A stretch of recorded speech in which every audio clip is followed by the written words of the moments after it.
ನಮಸ್ಕಾರ ವೀಕ್ಷಕರೇ. ಚಿಂತಾಮಣಿ ತಾಲೂಕಿನ ಎಸ್ರಾಗುಟ್ಟಳ್ಳಿ ಪಂಚಾಯತ್ಗೆ ಸೇರಿದ ಮಾವಕೆರೆ ಗ್ರಾಮದಲ್ಲಿ ಹಿಂದೂ ಮುಸಲ್ಮಾನರ ಭಾವೈಕ್ಯತೆಯ ಹಬ್ಬ ಮೊಹರಂ ಹಬ್ಬ ಅತ್ಯಂತ ಸಡಗರ ಸಂಭ್ರಮ ವಿಜೃಂಭಣೆಯಿಂದ ಆಚರಿಸಿದರು. ಗ್ರಾಮದ ಪೀರುಗಳ ಚಾವಡಿಯಲ್ಲಿ ಪೀರುಗಳನ್ನು ಪ್ರತಿಷ್ಠಾಪಿಸಿ ಹೂವುಗಳಿಂದ ಬಹಳ ಸುಂದರವಾಗಿ ಅಲಂಕರಿಸಲಾಗಿತ್ತು.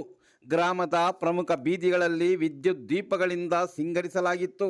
ಗ್ರಾಮದಲ್ಲಿ ಮುಸಲ್ಮಾನರ ಕುಟುಂಬ ಇಲ್ಲದೇ ಇದ್ದರೂ ಹಿಂದೂ ಸಮುದಾಯದವರು ಪೂರ್ವಜಕರು ನಡೆಸಿಕೊಂಡ ಪದ್ಧತಿಯನ್ನು ಇಂದಿಗೂ ಆಚರಣೆ ಮಾಡುತ್ತಿರುವುದು ಹೆಮ್ಮೆಯ ಸಂಗತಿ.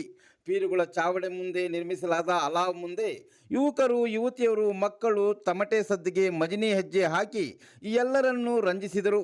ಮೊಹರಂ ಹಬ್ಬದ ಪ್ರಯುಕ್ತ ಮಾವಕೆರೆ ಅಲ್ಲದೆ ಸುತ್ತಮುತ್ತ ಗ್ರಾಮಗಳಿಂದ ಸಾರ್ವಜನಿಕರು ಆಗಮಿಸಿ ಮೊಹರಂ ಹಬ್ಬದ ನೃತ್ಯ ನೋಡಿ ಕಣ್ತುಂಬಿಸಿಕೊಂಡರು.